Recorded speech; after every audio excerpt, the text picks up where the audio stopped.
राजा उत्तानपाद की 2 संतानें थी, 2 पत्नियां थी, सुनीति और सुरुचि।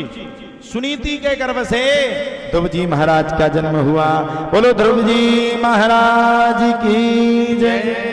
ध्रुव जी महाराज का जब जन्म हुआ तब तो प्यारे कहा जाता है।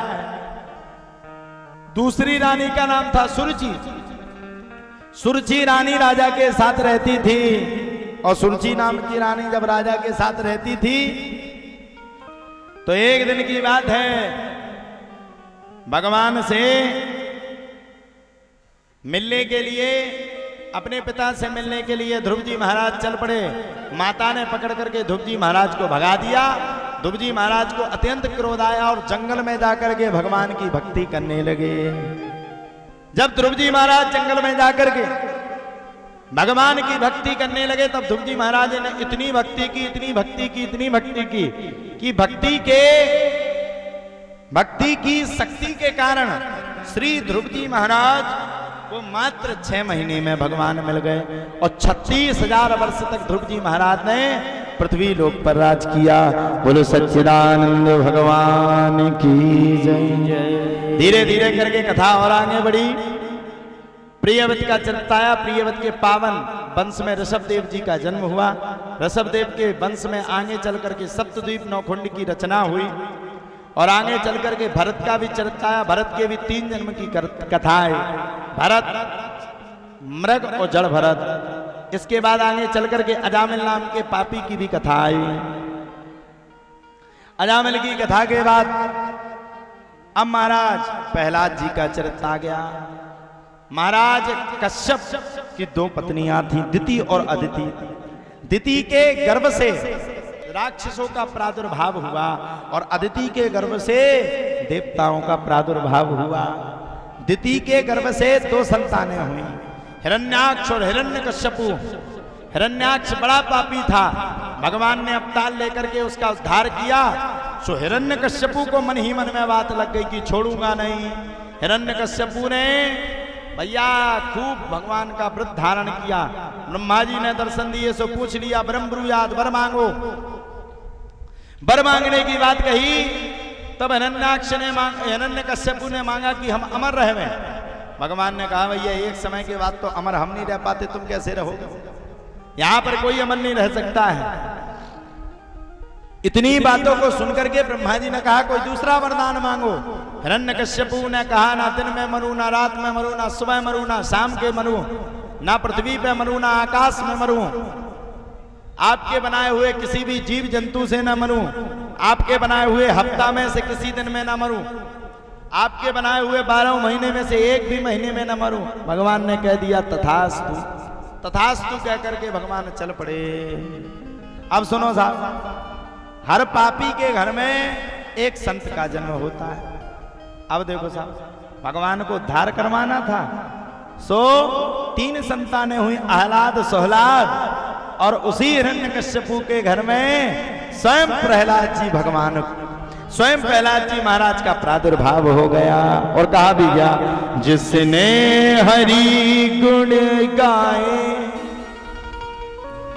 जिसने प्रभु गुण गाए, हरि दौड़े चले आए, हरि दौड़े चले आए, प्रभु दौड़े चले आए, हरि दौड़े चले आए, प्रभु दौड़े चले आए, हरि खींचे चले आए। हाँ जिसने हरि गुण गाए, जिसने प्रभु गुण गाए, हरि दौड़े चले आए, हरि दौड़े चले आए, प्रभु दौड़े चले आए, हरि दौड़े चले आए। भगवान का प्रादुर्भाव हो गया और भगवान संपन्नता के साथ पधारे। अब प्रहलाद जी से कहा भगवान का भजन करो। भगवान किसको कहते? प्रहलाद जी उल्टा बोलने लगे। हिरण्यकश्यप को अत्यंत क्रोध आया, होलिका में दहन करवाया, सो होलिका जल गई, लेकिन प्रहलाद जी नहीं जड़े। प्रहलाद जी को बड़ी बड़ी चट्टानों से फेंका गया, लेकिन प्रहलाद जी कहीं नहीं गए।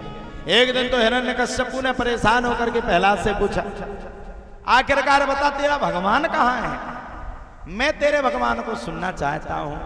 आज तुझे बताना पड़ेगा तेरा भगवान किधर है, किस जगह है। इन्हीं सब बातों को सुनकर के प्रहलाद जी ने कहा, बोले महाराज भगवान तो पृथ्वी के कण कण में है, भगवान पृथ्वी के क्षण क्षण में है, भगवान पृथ्वी की जगह जगह पर है। आप कहाँ चाहते हो? बोले क्या तेरा भगवान इस खंभे में है? बोले हाँ। प्रहार किया खंभे में तो प्रहलाद जी महाराज ने जैसे ही कहा वैसे हिरण्यकश्यपु ने प्रहार किया, और जैसे हिरण्यकश्यपु जी महाराज ने प्रहार किया वैसे एक प्रहार में हिरण्यकश्यपु के एक प्रहार में तुरंत खम्मा फट गया और भगवान नरसिंह का जन्म हो गया।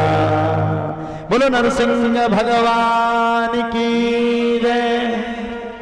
नरसिंह भगवान का प्रादुर्भाव हुआ।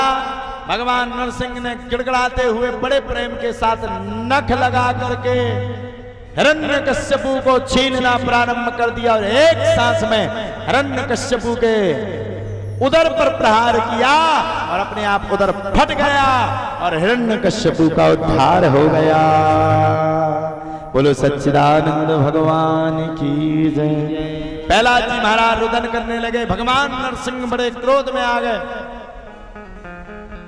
भगवान नरसिंह को मनाया गया। भगवान नरसिंह ने प्रहलाद जी महाराज को बड़ा सुंदर राज्य पाठ दिया, लेकिन प्रहलाद जी महाराज को बस एक ही दुख रहा, मेरा पिता मेरे पास नहीं है।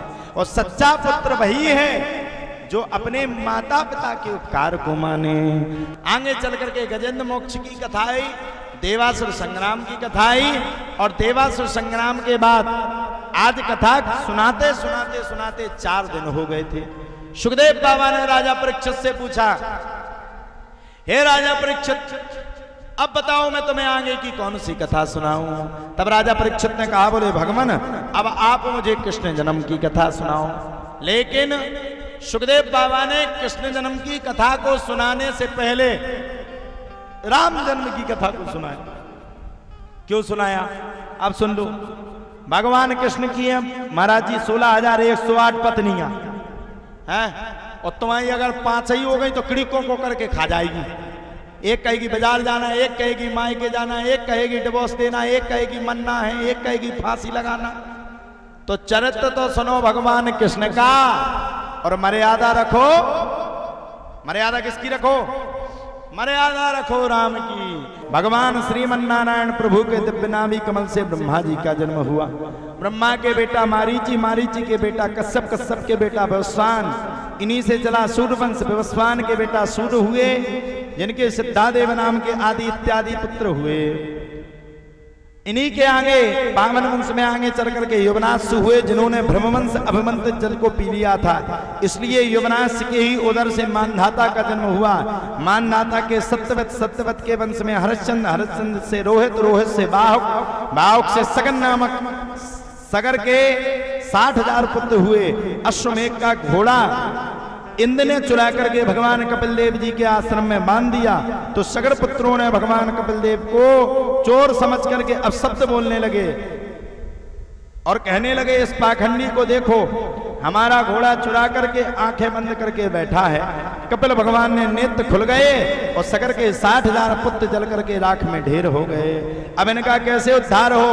तब कपिल देव भगवान ने उपाय बताया कि माता गंगा के जल स्पर्श से इनका उद्धार होगा।